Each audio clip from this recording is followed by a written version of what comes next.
নমস্কার বন্ধুরা, welcome to Shampa's kitchen.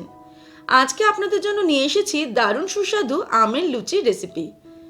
আম এমন একটা ফল যে সবাই খেতে ভালোবাসে, আর যেটা বছরে সামান্য সময় কিন্তু পাওয়া যায়।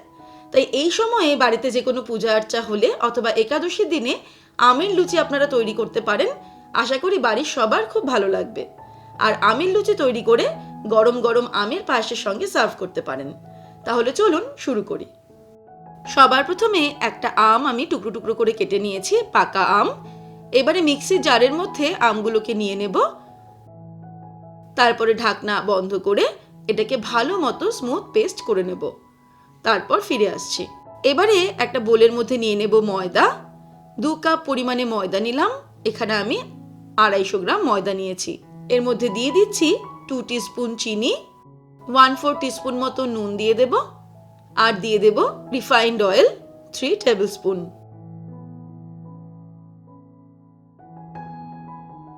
এবারে নুন, চিনি আর তেল খুব ভালো করে ময়দার সঙ্গে মাখিয়ে নেব। এটাকে ময়ম দেওয়া বলে। ময়দাতে যত ভালো ময়ম দেব, লুচিও কিন্তু তত ভালোই তৈরি হবে। ভালো করে সবকিছুকে মিক্স করে নিলাম। যখন এইভাবে ময়দাটাকে মুঠো করতে পারবো, তখন বোঝা যাবে যে ময়মটা খুব ভালো মতো দেওয়া হয়েছে। এবারে এর মধ্যে পাকা আমের পাল্প আমি অ্যাড করে দেব, যেটা আমি মিক্সিতে পেস্ট করে নিয়েছি। পাকা আমের পাল্পটা দিয়ে এবারে ময়দাটাকে ভালো করে মেখে নিতে হবে। আলাদা করে আর জল ব্যবহার করছি না, তবে প্রয়োজন হলে অল্প জল ব্যবহার করা যেতে পারে। ময়দাটাকে ভালো মতো মেখে নিয়েছি। এবারে হাতের পাতায় একটু তেল নিয়ে ময়দার মধ্যে আবার একটু ভালো করে মাখিয়ে দেব, একটু মেখে নেব। তারপর এটাকে ঢাকা দিয়ে রেখে দেব মিনিট 15। তারপর ফিরে আসছি। এবারে লুচি বেলার আগে বেলুন চাকিতে ভালো করে একটু তেল মাখিয়ে নেব। এই সাইজের লেচি আমি তৈরি করে নিয়েছি, যেটা রুটির থেকেও ছোট সাইজ। এবারে আমি লুচিটাকে বেলে নিচ্ছি। যথাসম্ভব লুচিটাকে গোল করে বেলে নিতে হবে। এইভাবে লুচিগুলো বেলে নেওয়ার পর চলে যাব ফাইনাল স্টেপে। ফাইনাল স্টেপে বেশ কিছুটা পরিমাণে রিফাইন্ড অয়েল গরম করে নিতে হবে। তেলটা ভালো মতো গরম হয়ে গেলে এর মধ্যে লুচিগুলো ছেড়ে দেব।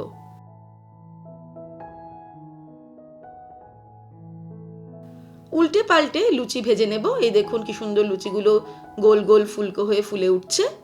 এই লুচির সঙ্গে আমের পায়েস দিয়ে পরিবেশন করলে দারুণ লাগবে। আমের পায়েসের রেসিপি কিন্তু অলরেডি শম্পাস কিচেনে শেয়ার করা আছে। আপনারা চাইলে ইউটিউবে আমের পায়েস বাই শম্পাস কিচেন সার্চ করলেই পেয়ে যাবেন। আর তাছাড়াও সেই রেসিপির লিঙ্কটা আমি ডেসক্রিপশনে দিয়ে দেব। ব্যাস, তৈরি হয়ে গেল সুস্বাদু আমের লুচি।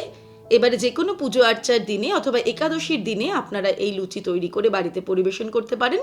যেহেতু আম মাত্র কয়েকদিনই পাওয়া যায় সারা বছরে, তাই এই সময় একবার এই রেসিপিটা ট্রাই করে দেখতে পারেন। আশা করি সবার খুব ভালো লাগবে।